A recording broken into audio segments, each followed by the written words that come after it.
What's up guys, welcome back to the channel. In today's video I'm going to show you how to balance multiple financing sources.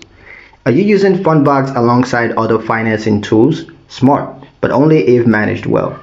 In this video you're going to learn how to balance multiple funding sources without drowning in repayments. Step 1. List all financing sources. Start by creating a list. Fundbox, credit cards, term loans, invoice, factoring, etc. Include their limits, interest rates, and of course repayment schedules. Step 2. Categorize use cases. Assign each source a purpose. For example, Fundbox could be for short-term gaps, credit cards for emergencies only, term loans for equipment purchases. This organization prevents overlap and overuse. Step 3. Prioritize based on cost and flexibility.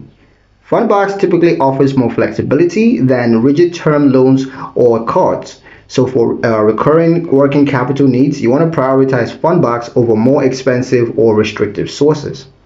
Step 4. Monitor cash flow weekly.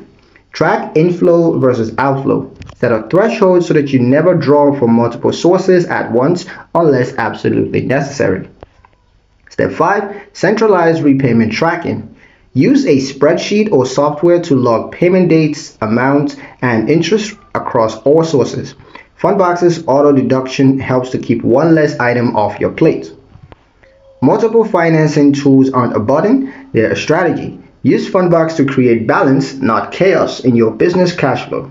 And that's pretty much it for the video, guys. Hope you liked it. Hope you found the information here useful enough. If you did, like, share, and subscribe for more helpful tutorials. Thank you guys for watching, and I'll see you in the next one.